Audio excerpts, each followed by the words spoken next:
Hello and welcome to another Doctor's Assistant 1 video, and today I'm doing a video on why I like this show called Gravity Falls.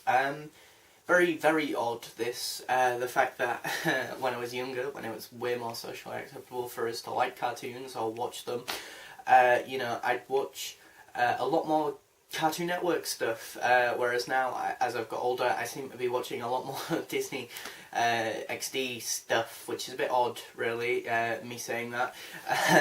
Very odd indeed, in the sense that, I've already talked about why I like Star vs. the Forces of Evil, which is another Disney XD channel cartoon. I guess, to be fair though, as a network, they've probably looked at what's popular amongst kids and sort of just thought, you know what, cartoons are, animation is pretty darn cool, let's do some more stuff like that, because I think for the longest time, when I used to watch Cartoon Network, I think Disney was doing a lot more sort of live-action-y tween crap, which I absolutely hate, and that I'm an absolute nut job for animation and anything animated and things along that line, whether it's 2D or 3D, is irrelevant to me, but anyway, English words. Anyway, that's by the by.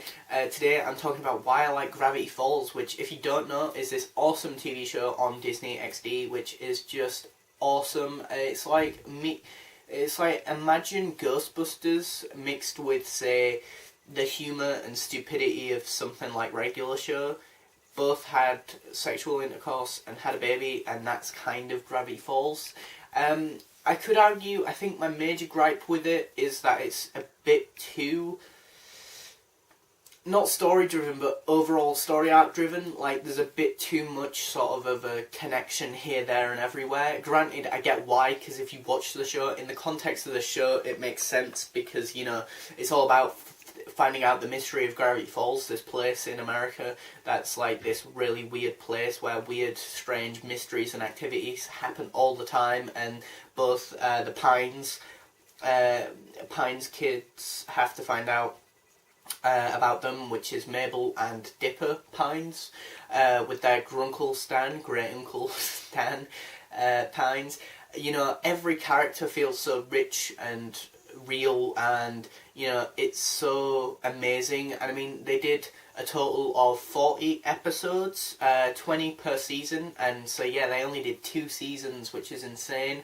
But to be fair, the creators have gone on record to say the only reason why they would ever stop doing Gravity Falls, or partway through, they probably did an interview and someone asked what would it take for you to stop doing Gravity Falls episodes, and the only reason why they would stop it is if they fully felt like they just didn't have any more stories to tell, and clearly they didn't. And so I think it's quite bold and quite brave of the creators of this show to leave us wanting more, and it's so empowering, it's so rich, it's got a bevy of brilliant stories, I think my major gripe with season 1 is probably quite a lot of the episodes feel a bit too sort of single, like just literally self-contained in this box, but then by series 2, or season 2, they feel way too sort of interconnected and interlocked.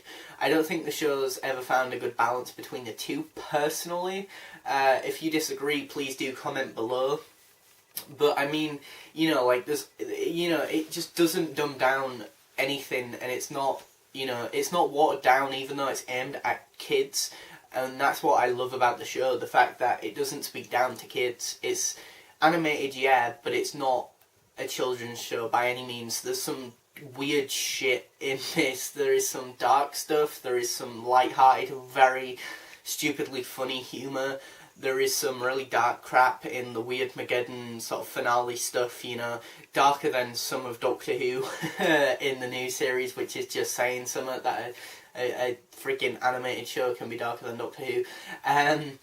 And I think that the 2D animation is very retro-y. It looks very retro-y, and yet looks so right as well. It's like this sort of style that's not been done before, I don't think, personally, to my knowledge, or maybe it has been. It takes a lot of inspiration from older cartoons, I think, but I really like the animation style. again, I love the characters. I like Old Man McGucket. I like, Bill Cipher is fucking the best, one of the best villains easily of cartoons.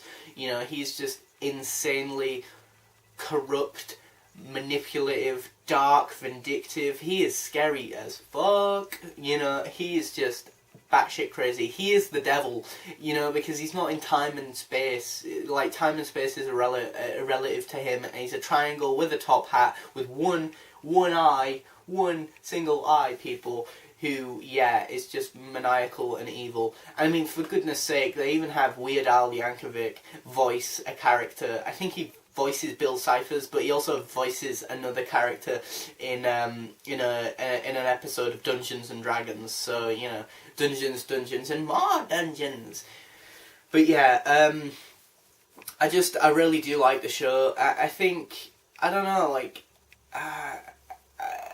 I think the world could have been explored more, maybe, I guess. I don't know, like, I think it's finding this balance between the characters and the world, I guess, but I think there are a few characters here and there who could have been explored more, like Wendy. We see quite a bit of her in the present, but we don't see too much of her in the past or maybe in the future, Zeus, we see quite a lot of his past. We see a lot of Stan's, Grunkle Stan's past, and spoiler alert, but we find out he has a brother, there's a lot going on, there's a lot of, visual clues, and, again, there's a lot of, like, encryptions at the end of every episode, like codes and stuff. And again, this is aimed at kids, and it's not shying away from doing this because the creators weren't like, oh god, this is for kids, we shouldn't have this because, this might be condescending or a bit too difficult for kids to figure out, take that out. They literally were just like, fuck it, we'll keep it in, because let's be honest, kids are a lot more smarter than we give them credit for.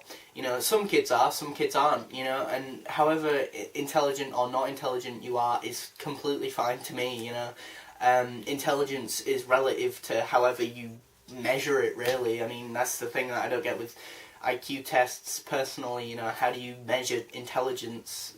It's relative to how you're measuring it, I guess, But I love the art style. I love the intro as well. The intro is pretty sweet. I love the fact that it changes when it gets to Weirdmageddon as well.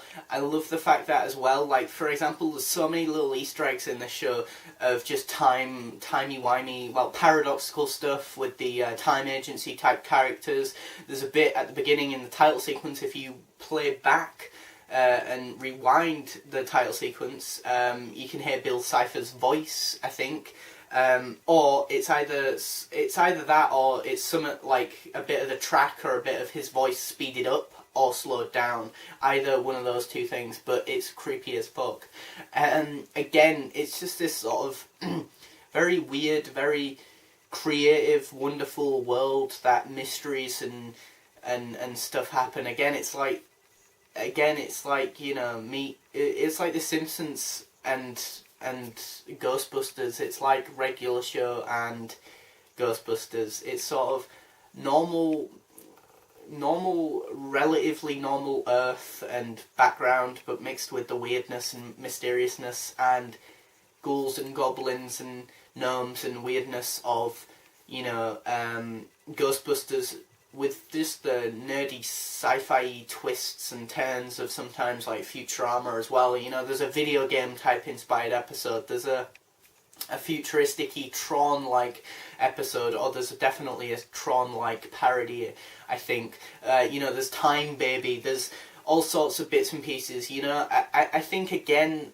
it's finding the balance between the overall story arc type stuff and the one-off single episodes, because season 1 has too many of the just boring-y, well, not boring, but more slower, more self-contained, smaller episodes, and then season 2 has way too many of the bigger overall story arc-y ones where if you miss a few episodes you might feel like you're not getting as much out of them, whereas if you watch all the episodes of like season 1, you're not maybe getting as much out of them because they're not as interconnected as by season 2.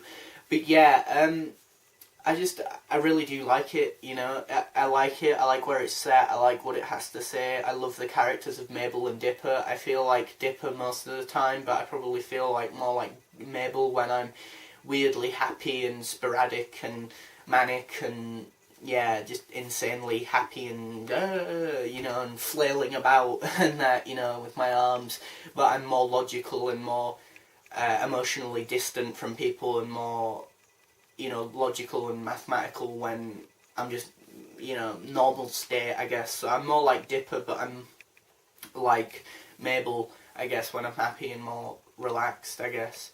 But yeah, I like how a lot of these people are based off like real people, like the creator even sort of has met, you know, like he sees himself as Dipper, he sees his sister as Mabel, you know, and that's very reminiscent of like, from what I remember, of what Matt Groening once said about The Simpsons, you know, that all these characters are based off people that he once met, or his interpretation of these sort of characters, his these sort of people that he's met in his life, but sort of fantasized in his brain in this way, you know, and that's what you get on the screen, whether it's Simpsons, whether it's, you know, Gravity Falls is irrelevant, really. I think, you know, the important thing is that they've had a thought and they've somehow got it on the screen, really, which is quite impressive and amazing. So yeah, thanks for watching, comment, rate and subscribe.